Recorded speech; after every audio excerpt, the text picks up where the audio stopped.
Bismillahirrahmanirrahim. Assalamualaikum warahmatullahi wabarakatuh. Alhamdulillahi rabbil alamin. Wassalatu wassalamu ala asyrafil anbiya'i wal mursalin wa ala alihi wa sahbihi ajma'in. Alhamdulillah, pada hari ini saya Muhammad Azrul Naim ingin membentangkan tugasan kedua bagi subjek PIMK 3253 iaitu pengajian hadis. Arahan tugasan ini adalah untuk menganalisis satu daripada 5 hadis yang telah diberi. Sebelum saya memulakan topik pembentangan saya pada hari ini, izinkan saya untuk menerangkan sedikit biodata diri saya. Itu nama diberi Muhammad Azrul Naim bin Nasir daripada kelas Pendidikan Islam dan Moral 2. Saya daripada ambilan Jun 2022-2027. Dan nama pensyarah bagi subjek PIMK pengajian hadis ini iaitu Ustaz Muhammad Hagia Sofia bin Muhammad. Dan ini adalah hadis yang telah saya pilih daripada 5 hadis yang telah diberi. Hadis yang telah saya pilih adalah hadis yang bertajuk Hadis Mentaati Pemimpin. Izinkan saya untuk membaca hadis tersebut. Auzubillahi minasyaitonirrajim. Haddatsana Qutaibah bin Sa'id, haddatsana Laits an Abdillah an Nafi' an Ibnu Umar an Nabi sallallahu alaihi wasallam annahu qala alal mar'i al-muslim sam'u wa ta'at fima ahabba wa kariha illa an yu'mar bima'siyati fa in umira bima'siyati fala sam'a wala ta'ah. Maksud hadis tersebut adalah diriwayatkan oleh Qutaibah bin Sa'id, diriwayatkan oleh Laits daripada Ubaidillah, daripada Nafi', daripada Ibnu Umar, daripada Nabi Muhammad SAW, baginda bersabda, wajib bagi setiap Muslim patuh dan taat iaitu kepada pemimpin pada apa yang dia suka dan dia benci, selagi mana dia iaitu pemimpin tidak diperintah melakukan maksiat. Justru apabila dia diperintah melakukan maksiat, maka tiada lagi kewajipan untuk patuh dan taat kepadanya. Seterusnya, saya beralih kepada sanad hadis tersebut. Saya bahagikan hadis tersebut kepada dua, itu sanad dan matannya. Untuk sanadnya, itu haddatsana Qutaibah bin Sa'id, haddatsana Laits an Abdillah an Nafi' an Ibnu Umar an Nabi sallallahu alaihi wasallam. Kita dapat tahu yang bahawa sanad hadis ini terdiri pada 5 orang perawi, iaitu yang bermula daripada Qutaibah bin Sa'id. Saya akan menerangkan sedikit tentang perawi tersebut. Yang pertama, nama sebenar Qutaibah bin Sa'id ialah Qutaibah bin Sa'id bin Jamil bin Tharif bin Abdullah. Qutaibah bin Sa'id ini adalah antara perawi yang dhabit. Dhabit yang maknanya itu memiliki tahap hafazan yang tinggi. Yang kedua, perawi yang kedua iaitu Laits. Nama sebenarnya iaitu Al-Laits bin Sa'id bin Abdul Rahman, iaitu pada pandangan ulama, Laits adalah perawi yang paling terpercaya, ahli hukum yang terbukti, dan Laits ini adalah seorang imam yang terkenal. Okey, untuk perawi yang ketiga iaitu Ubaidillah. Nama sebenar Ubaidillah adalah Ubaidillah bin Umar bin Hafiz bin Asim bin Umar ibn Khattab. Dan Abdillah ini adalah antara orang Quraisy yang mulia dalam ilmu, ibadah, hafazan dan itqannya. Dan Abdillah ini juga memiliki sifat thiqah dan dhabit. Thiqah yang makna boleh dipercayai keilmuannya. Seterusnya kita pergi kepada perawi yang keempat, iaitu Nafi'. Nafi' ini pernah meriwayatkan hadis dari Ibnu Umar, Aisyah, Abu Hurairah Rafi' bin Khadij, Abu Sa'id Al-Khudri, Ummu Salamah, Abu Lubah bin Abdul Munzir dan sebagainya. Dan Nafi' memiliki sifat yang dobit, iaitu memiliki tahap hafazan yang tinggi. Dan yang, dan yang terakhir, perawi yang terakhir adalah Ibnu Umar. Kita sendiri tahu itu Ibnu Umar, nama sebenarnya adalah Abdullah bin Umar bin Al-Khattab bin Naufail Al-Qarish Ad-Duwi Abdul Rahman Al-Maki. Ibnu Umar ni kita telah tahu itu Ibnu Umar telah termasuk sahabat yang paling faqih, paling zuhud dan mufti bagi masyarakatnya sendiri.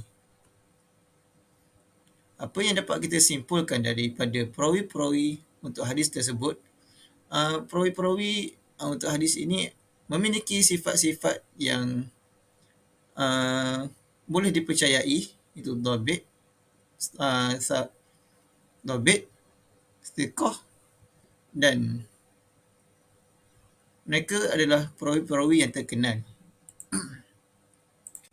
Seterusnya kita pergi kepada matan hadis. Matan hadis bermula dengan alal mar'il muslim sam'u wa ta'ah fima ahabba wa kariha illa an yu'mar bima'siyatin fa in umira bima'siyatin fala sam'a wa la ta'ah.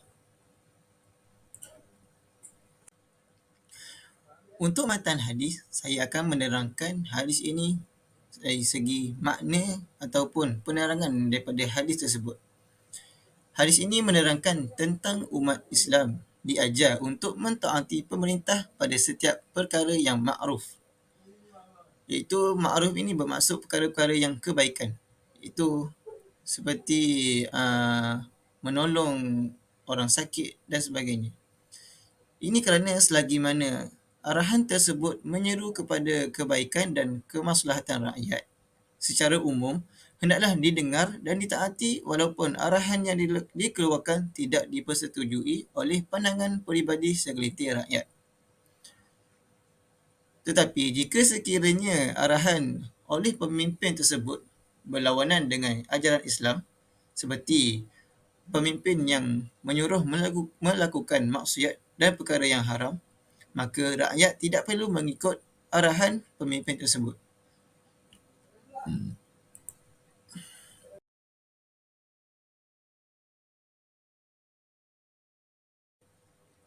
Untuk takhrij hadis tersebut, hadis ini telah ditemui daripada beberapa kitab, iaitu Sahih Muslim, Sunan An-Nasa'i, Sunan At-Tirmizi, Sunan Abu Majah dan Sahih Bukhari. Untuk Sahih Muslim, hadis ini berada pada hadis yang ke-1806.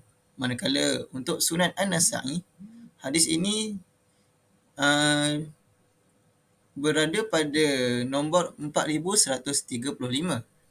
Manakala pada kitab Sunan At-Tirmizi, hadis ini berada pada hadis yang bernombor 11759.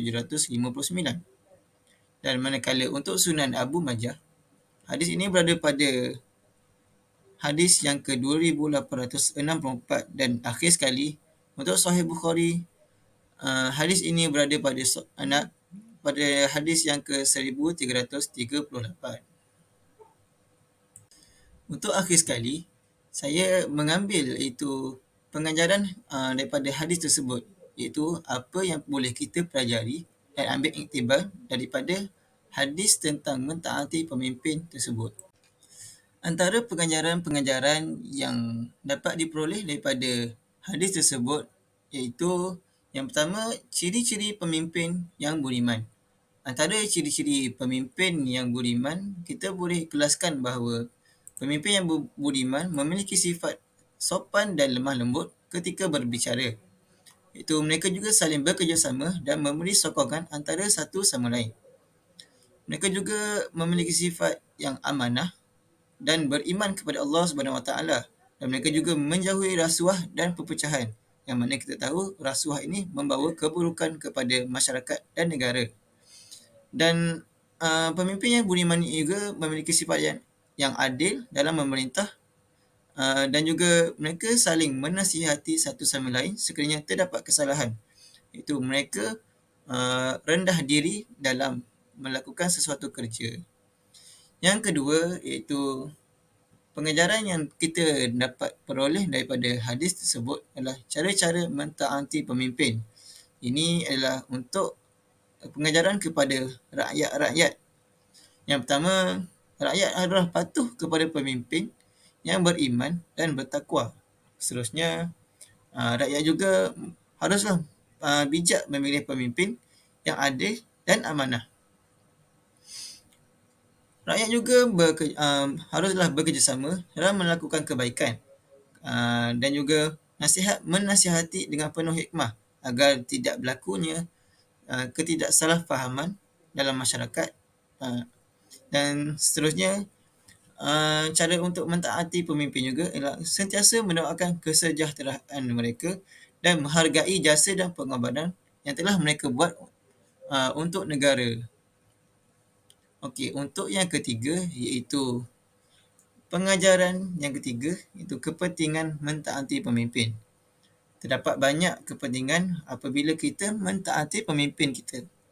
Yang pertama itu kita dapat mengeratkan hubungan baik antara pemimpin dengan orang bawahnya. Orang bawahnya itu seperti rakyat-rakyat lah. Dan kedua, mereka dapat mengembangkan syiar Islam. Kita dapat tahu syiar Islam dapat bergerak dengan lebih lancar apabila pemimpin kita memiliki integriti seorang pemimpin yang budiman. Okey, seterusnya kita dapat mengelakkan pergaduhan dan perselisihan faham. Kita dapat contoh Malaysia mempunyai pelbagai bangsa, agama dan kaum. Jika kita dapat mempelajari ketaatan pemimpin ini, maka pergaduhan dan perselisihan faham antara kaum, agama dan bangsa dapat dielakkan. Seterusnya, apabila kita mentaati pemimpin, nescaya keharmonian negara akan lebih terjamin. Dan akhir sekali, apabila kita mentaati pemimpin, negara kita lebih dihormati dan disegani oleh negara-negara lain kerana mereka akan memandang tinggi tahap kepimpinan sesebuah negara itu. Sebelum saya mengakhiri pembentangan saya pada hari ini, saya telah menyediakan 2 buah link video daripada YouTube yang mana video itu menunjukkan tentang sesi soal jawab antara ustaz-ustaz dan ustaz-ustaz yang terkenal tentang tajuk saya itu iaitu mentaati pemimpin. Jika anda ingin mengetahui lebih lanjut, anda boleh tekan link yang telah disediakan pada slide di atas. Okey, akhir sekali, saya telah menyediakan menyenaraikan 8 buah rujukan yang telah saya ambil daripada internet dan beberapa buah buku. Iaitu anda boleh lihat sini ada 4 buah rujukan dan juga ini ada juga beberapa lagi rujukan. Okey, nampaknya kita telah sampai kepada slide yang terakhir. Sebelum saya menutup tirai topik pembentangan saya pada hari ini, saya ingin berterima kasih kepada anda kerana telah meminjamkan masa untuk mendengar video saya. Okey, akhir sekali, sekian, terima kasih. Wabillahi taufiq wal hidayah. Wassalamualaikum warahmatullahi wabarakatuh.